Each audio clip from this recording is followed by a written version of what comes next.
Shastra Srimad Bhagavatam 10:31-33, the Sudama pastime continued.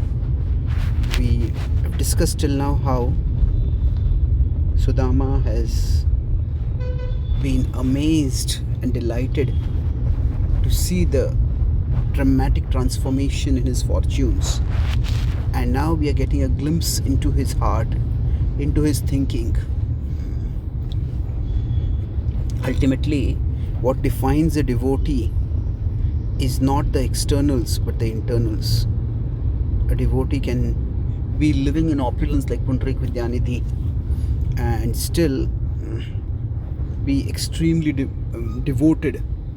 A soul can be living in extreme prosperity and be extremely devoted, or soul can be living in extreme poverty and be extremely devoted, like we have Kulavicha Sridhar. So in Chaitanya Lila we have the entire spectrum,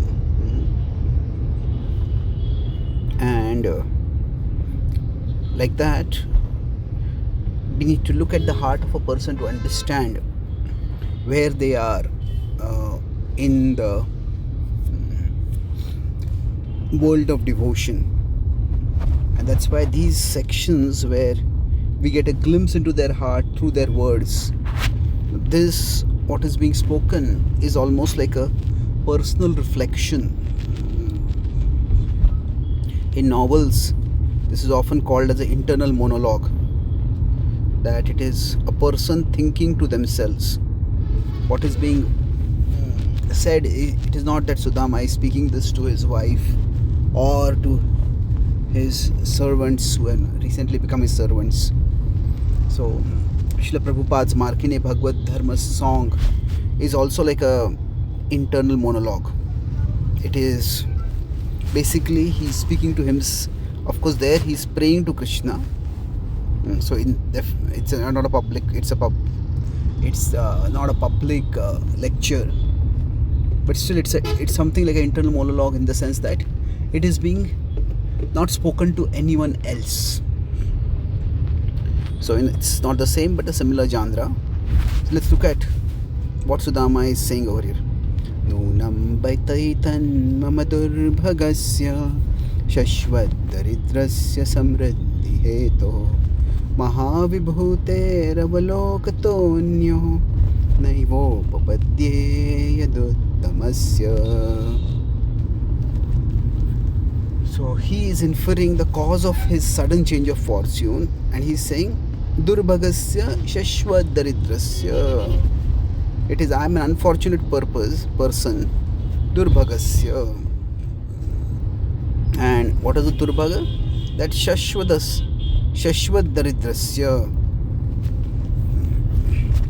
So here the consciousness, especially when we are trying to cultivate a devotional disposition towards whatever is happening in life, is important. There are sections where, for example, when Narad Muni curses Nalakuvar Manikari, where he says opulence itself can be a curse and freedom from opulence can be a blessing.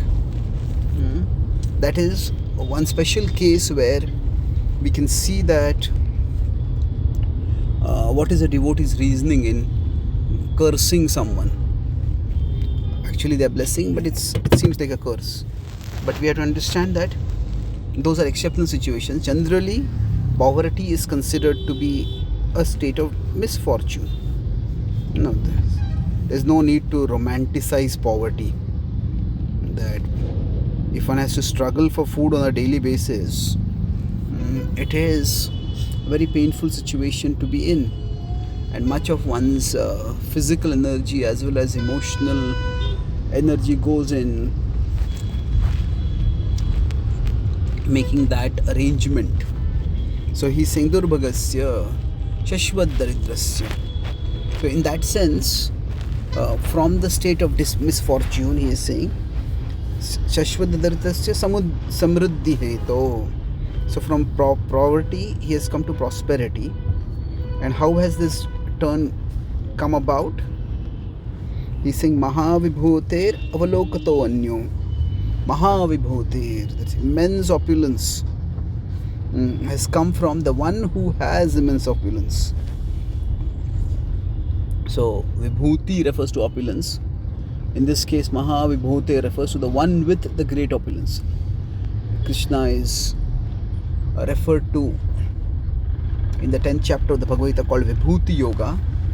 That he is there it is said that Yadyad Vibhuti Mat Sattvam Shrimad Urjitam Evava Tattad Evavagachatvam Mamatejomsha Sambhava.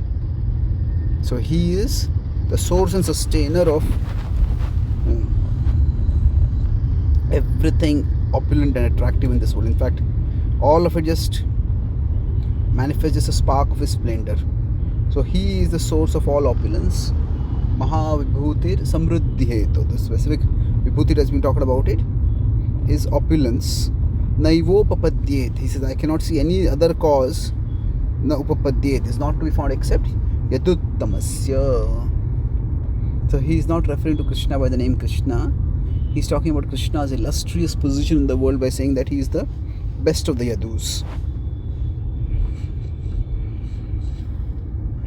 And then let's move on to the next verse, where Vishwanath Thakur gives a beautiful insight into Krishna's thinking. Nanva bruvano dishate samaksham ya chishnave bhuryapi bhuri bhojaha parjanyavat tat swayamikshamano dasharkanam rishabha sakhame. So nanva bruvano dishate samaksham. So dishate samaksham. He has given me in his presence nothing. I did not speak some abruvano, that I did not speak anything in his when I was in his presence, and accordingly in his presence I did not give him anything. He did not give me anything. Ya chishnave bhuryapi bhuri bhojaha. That